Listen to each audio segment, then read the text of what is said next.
Question 4 is about a right circular cylinder. All that means when it says right is that it goes straight up from the radius. Something that's not a right circular cylinder would look like it would be askew. It would look like it's going to fall over. If you were to set it down, it would just sort of topple over because the cylinder itself kind of goes off to an angle. I've never seen something like that on the SAT, so you should always see that word right, circular cylinder. And the formula you need will be on the SAT at the first page of any math section. I'm going to go to my ultimate formula sheet here. By the way, this formula sheet is also in the appendix. If you haven't yet, please print it out. It's a really great resource as you're studying. The first section here of the formula sheet are things you do not have to memorize because they are given to you at the beginning of every SAT. It might still be a good idea to memorize them just to make you a better math student, but please know they're available to you. So if you have to check, you know they're there to check. And by the way, if you're taking the ACT, there's no section of reference information on the ACT. So everything on this screen right now needs to be memorized if you're planning on the ACT in addition to the SAT. So just a helpful piece of information. You SAT takers have a little bit of an advantage that you don't need to memorize this. That's the formula we're looking for this time. V equals pi r squared h. So when I need to use a formula, what I'm going to do is write it down.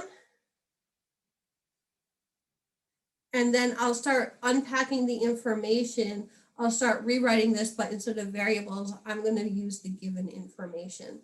So here it says that the height must be 7.5 inches. And it says the can must hold 15.75 pi inches cubed. That's your volume. It didn't necessarily say this was volume, but I can tell from the cubed that this is the units show me this is going to be volume. So I'll put this here under the V, 15.75 pi. I don't put the units into an equation because sometimes that makes me have an error. It makes me think a unit is a variable. And so I leave them out of equations. And that's all it gave us. So the pi and the r squared are just going to stay here. And it looks like we have to solve for r. What I'm going to do here is cancel the pi's. And then I'm going to divide both sides by 7.5. So getting out your calculator, we have 15.75 divided by 7.5. That's going to be 2.1 equals r squared. Let's take the square root of both sides. So the square root of 2.1 is going to be 1.45. I did round to get that. And finally, I see that 1.45 is very close to 1.5. Am I allowed to round? Let's find out. Oh yeah, I see the word closest. So it is fine to round. However, don't do it yet.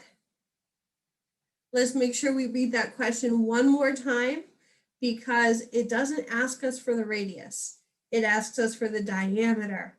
So I have to do one more thing. I have to multiply by 2. I'm getting 2.9 for the diameter. That's very close to 3. So C here is going to be the correct answer. Don't forget that double check step because, oh, that trap is a pretty difficult one. The diameter versus radius trap, it happens quite a bit on the SAT.